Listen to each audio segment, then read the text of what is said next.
Next up, we've got third on the table, Chelsea, currently with 20 points, also having a challenging schedule. Now, when they come back from the international break, they'll be firstly going away at Turf Moor, where they'll be facing Burnley. Then they'll be hosting Barcelona in the Champions League fixture. This will come before the big London derby against Arsenal, where they'll be hosting them at Stamford Bridge. Then they'll be going away to Ellen Road, where they'll be facing Leeds United. And after that, they'll be going away to the Vitality Stadium, where they'll be playing against this newly found, new look Bournemouth. Now, Chelsea's run may seem brutal with 2 London derbies and a massive Champions League clash with Barcelona. However, their defensive record isn't perfect, but with 11 goals conceded, they're still competitive. If they hit form, they could make things extremely interesting, especially looking at the fact that they too are also looking to reintroduce important players back from injury. The Lap has just come back, and that will mean that players like João Pedro, Estevao will actually be creating. And once Palmer comes back, who is actually rumored to be returning against Barcelona or the Arsenal game, things could really turn into a more consistent looking Chelsea once those players have come back. Now, let me know, how many points do you think Chelsea are going to get from this run? Do you think the fact that they're playing more away games is in their disadvantage? And do you think this Chelsea's team is capable of beating Barcelona, especially seeing how English teams have been beating Spanish teams quite effortlessly in the Champions League? Chelsea fans, rival fans, let me know in the comments section. I'd love to read your opinions and see how you guys see Chelsea's run of games, if they're rather easy or more on the challenging side. Next up, we've got another Mancunian team in Manchester United, who are currently 7th, tied with 18 points. Guys, there are 5 teams who are on 18 points after 11 games. This is the madness of the Premier League and the beauty of it as well. Now, let's look at Manchester United's next games. They will be hosting Everton at Old Trafford. Then they go away to Selhurst Park, where they will be playing against Crystal Palace.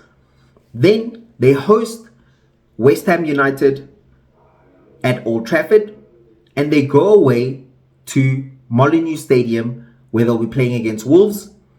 Then they host Bournemouth at Old Trafford. Now, United's defense has been leaky. 18 goals conceded in 11 games is very leaky, but their attack is stronger. Players like Mbeumo and Cunha are really linking up, and these next 5 fixtures could see them challenge the top 6 if they tighten up defensively.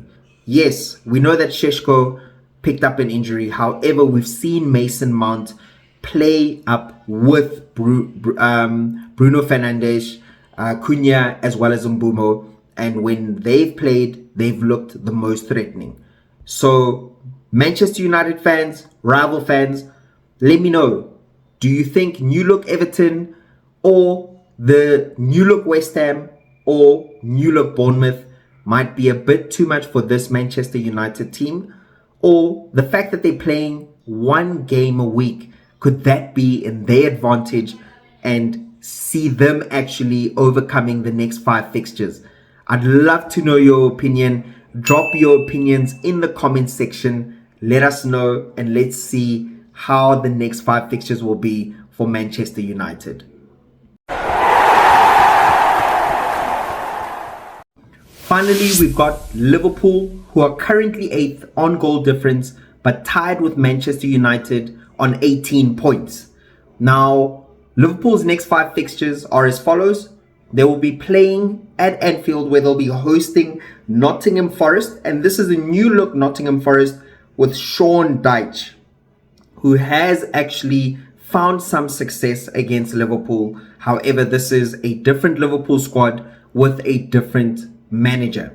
Then we have PSV Eindhoven, who Liverpool will be hosting at Anfield in the Champions League fixture, and then they go back to the Premier League, where they will be away at the London Stadium with new look West Ham, and they'll be hosting Sunderland at Anfield, which should be a cracker of a game.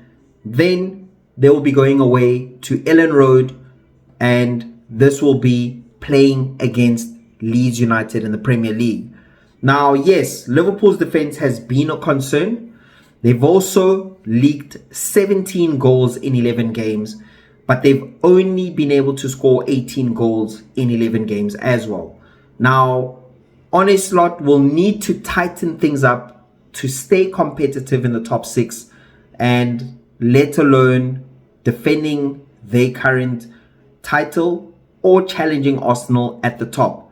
Now, I know I've spoken to a few Liverpool fans, and a lot of them are not excited at all. Their love for this season has been drained by the fact that this season has started poorly and the fact that they are currently sitting out of the top four.